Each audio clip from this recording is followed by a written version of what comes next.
बाहर निकल।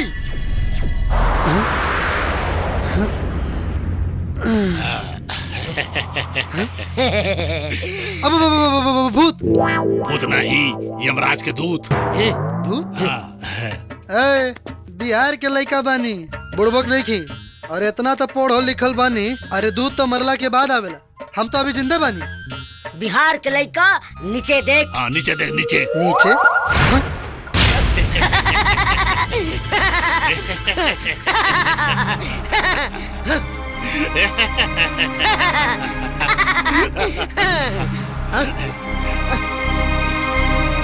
ये कैसे हो सकेला? अब अगर हम मर गए बानी तो बोलत कैसे बानी? मनुष्य के शरीर मरेला, आत्मा ना मरेला। और तू आत्मा बाड़े, हमनी के साथ चल हम लोग में।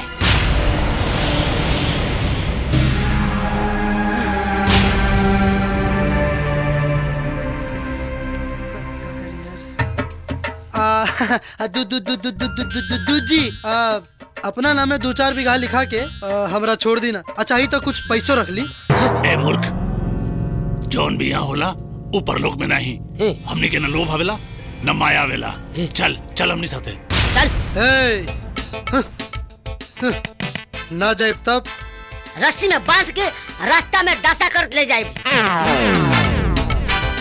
लागत ना मनी, बैठे ही के पड़ी। रास्ता भर दासा हो, कैसे बढ़िया बैठ जा बेटा। का सोचता रे? कुछ ना, चली दूध जी। चल चल।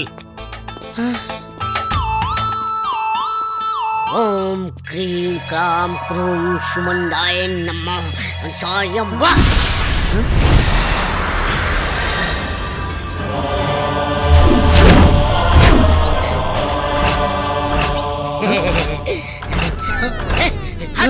सॉरी। मनुष्य हमरा पीछे पीछे आ। चल चल चल चल ऊपर आओ।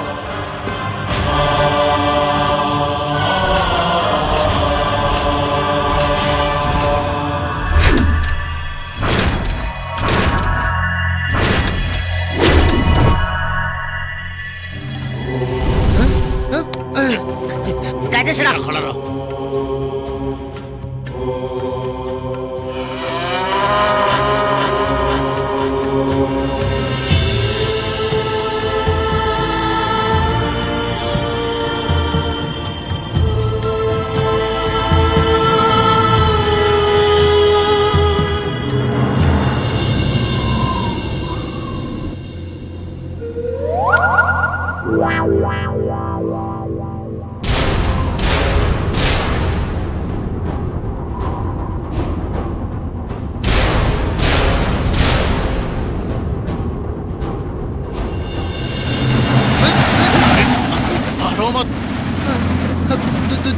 दूध जी, तनी आराम से चलाई ना, बहुत डर लगा था।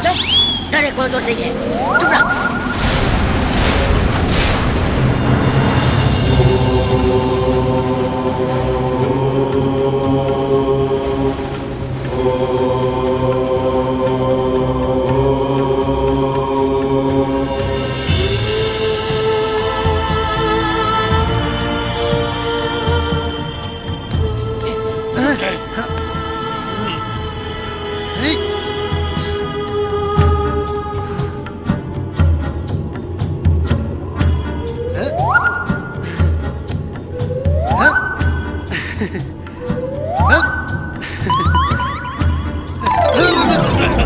सीधा खड़ा रहो, दिमलात कहे बड़े।